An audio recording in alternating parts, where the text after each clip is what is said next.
Hey guys, it's Sean, aka Tiger Mask, coming back at you with episode 12 of the Music Maker Jam Bob Ross Happy Accident tutorial series. The project we're working on, we call it Bob Ross. The song's titled Happy Accident. Go ahead and let this play.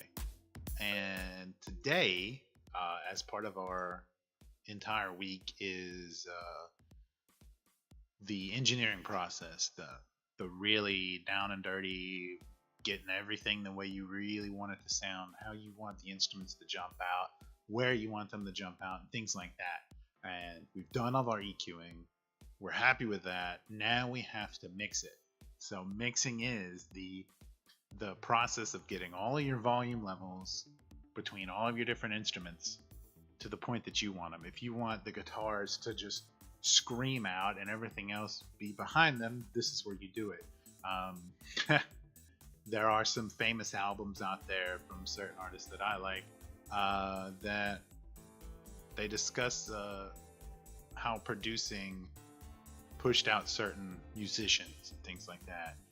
A lot of times, some bands will do this number right here. Well, we've got a bassist, but we don't want to hear a lot of the bass. We'll dial the bass back. You can do that. We got this wonderful piano. Let's bring it out more. You might remember we were doing something very similar when we were originally composing the song, adjusting volume levels between different channels or sample tracks, so that we could, get transitions to occur, move from a loud section into a softer section, so we could change into a different piece on that section. Have a smooth transition instead of a da da da da da and then it end. That looks similar to this, but that's a little different because that's actually live voluming, which if you're recording in a recording studio, the producer might do some of that. They might control some of these gains and volume levels while you're doing the live recording, in case the artists aren't exactly hitting the piano. And when I say piano, I mean like soft volume. If you've ever been in a choir or a live band that lots of music theory, marching band, concert band, there are these ideas of crescendos and decrescendos and piano and forte, um, mezzo forte, mezzo piano, fortissimo. I forgot the one for extra quiet, pianissimo, pentatissimo, stuff like that. So in music theory, you would have a small lowercase p underneath the notes, and that would be piano, and that means play it quietly.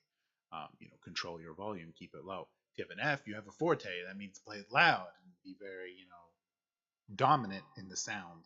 A mezzo forte is kind of a you're up there, but you're not at the top. There's going to be another section above you, so be aware of that and try to keep yourself below them. Mezzo piano is you're quiet, but you're not the quietest.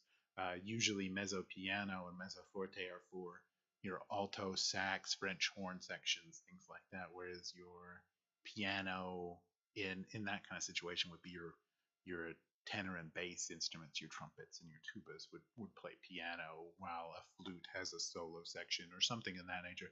A whole section could have piano, all the brass, all the woodwinds to highlight a solo piece or to help build up musical suspense.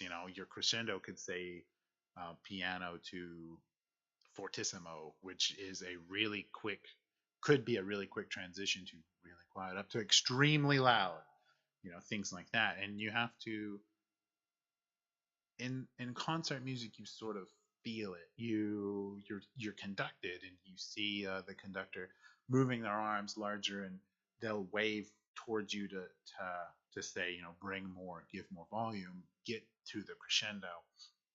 And that's what we were doing when we were actually producing the original pieces. We were controlling these volume levels so that we could create piano sections and forte sections and mezzo forte and mezzo piano, and build crescendos and decrescendos, which is just a declining. So a decrescendo would be going from forte to piano, whereas a crescendo goes from piano to forte or mezzo forte, things like that. With mixing, we're actually taking our volume channels and we're trying to find a good fit for everything, so that even though we have these pianos and fortes and mezzo fortes inside the song, all the instruments are playing together. You don't want all of your mix levels to be completely the same, but you will probably have some that are riding a very similar volume level, whereas you'll have some pieces you just say, that is a part that I want to really jump out to the listener. I want them to really hear the stringed instruments. I want them to really hear the drum track. This song is important for the drums, or this song is important for the vocals. You don't want your vocals, if you've got Mariah Carey singing on a new song for you, you obviously don't want her covered up by the music, and I guarantee you Mariah Carey doesn't want to get covered up by the music. So when you mix her tracks, the instruments are always going to be a little bit lower than her vocals, and she's a very powerful singer, so it's probably not very hard to do that mix. But in this case, we've got a simple house demo track that we've built. It's already been, all the sampling's been engineered. It's not live recordings. We're not having to fight with ambient noise and things like that. But what we do want to do is really highlight the pieces of the song that we like and keep the other parts that we put in for a reason, but make sure that they're not, covering up the parts of the track that we want people to hear more. So let's get started with that. I'm going to turn this up a little bit. You might not be able to hear me, and I apologize for that. So we're going to bring up our main gain.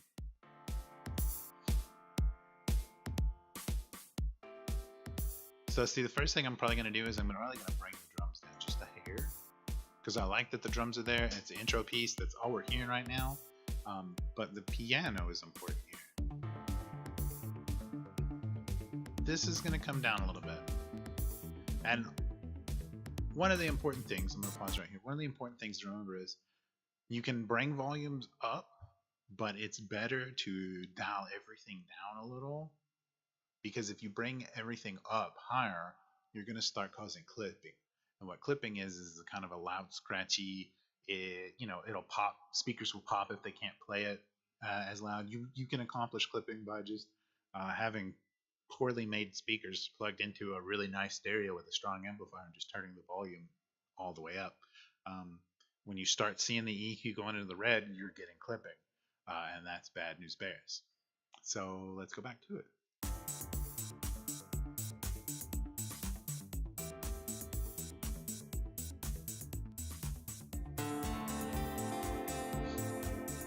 See, I like the guitar there. I want it to stand out. I enjoy that piece of the music, so I want people to hear what I'm thinking about listening to.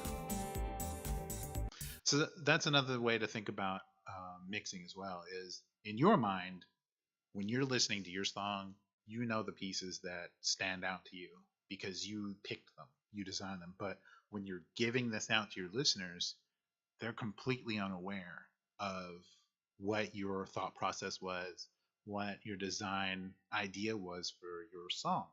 So using mixing, you can kind of help point these things out to people. It's sort of the same with photography. You have a subject matter. You don't hit it straight on. There's this thing called the rule of thirds in photography that you use somewhat, but you don't use all the time. But it's a good basic idea of you want to keep everything into a third of the photo and let the eye's attention get drawn to it. It's kind of what we're doing here with mixing in a way, is we're picking out the pieces that define the song to you, and we're making sure that people's ears find them easier. If I brought everything down and brought the drums up, people would probably go, why does he want us to listen to the drums? Nothing really dynamic is going on in this drum track. He didn't do anything amazing with it. Whereas what I actually want to do is I want them to hear this guitar. There's not a lot going on with the guitar, but it's a very unique sound that gives this song sort of movement and flow. And that's a part I want to point out to them.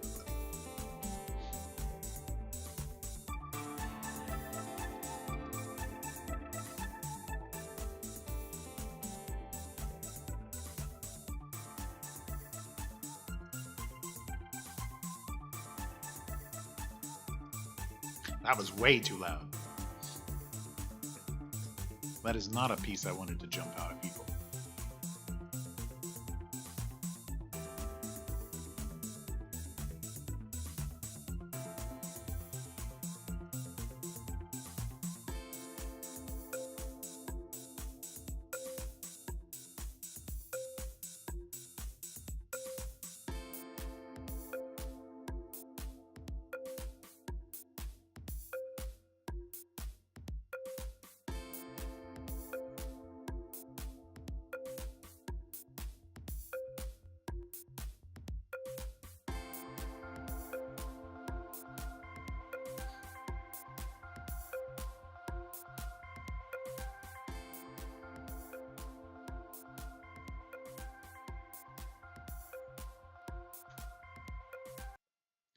And that sounds pretty good to me. Again, that's my personal preference. Uh, some of the mixing is personal preference, and some of it is, what you want your end product to sound like. One of the really nice things with mixing is you can just make everything louder from right here. So say I really want just this banging loud track. I'm just gonna dial up this after I've got my level set for all of my instruments so they're not fighting with each other. I'm gonna bring it all up. Really let it stand out, That's what you can do here. Another thing you can do while you're mixing is called panning. And panning is actually taking the audio that you've got and moving it between a left channel and a right channel. Basically, your left ear and your right ear. You can do this for multiple reasons. A long time ago, you would do this. Well, I shouldn't say a long time ago. A long time ago, there was only mono. You didn't have left and right channels. You had a speaker. When stereo came out and it became a big deal, musicians started working with that as a way to change the sound of their song. So, in an essence, you could have a guitar playing. I'm trying to remember the name of the song, but it's messing from me right now. But you would have the guitar intro come in, and it would come in on the left channel, and then there'd be some silence, and then you'd hear it again on the right channel, and then there'd be some silence, and then they would jump back and forth, left and right, for a few measures, and that kind of gave you a feeling of the musician jumping in the room from the left side of the room to the right side of the room, taking all of his equipment with him and just bouncing from one end to the other to move the sound. And this gives you a sense of space and depth within the song. Um, and that's something you accomplish with mixing. For something like this song, we're not going to really use it because we've got full set instruments in channels.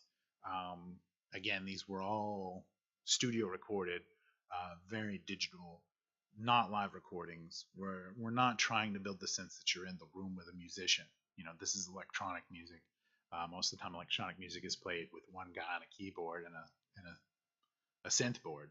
You know, pushing a bunch of buttons, or like a DJ's just hitting play and doing some scratching, and he'll switch left and right. But you've got to remember, you're not getting a sense of depth of the room. You know where all the music is. You want to focus more on the instruments in this, and that's where we're using the volume mixing. So that's mixing. That went a little longer than I thought it would, but I hope I gave some pretty good information. I hope you enjoyed it. Thanks for watching. Like, subscribe, thumbs up, thumbs down, all of that stuff, and we'll see you next time. Thanks.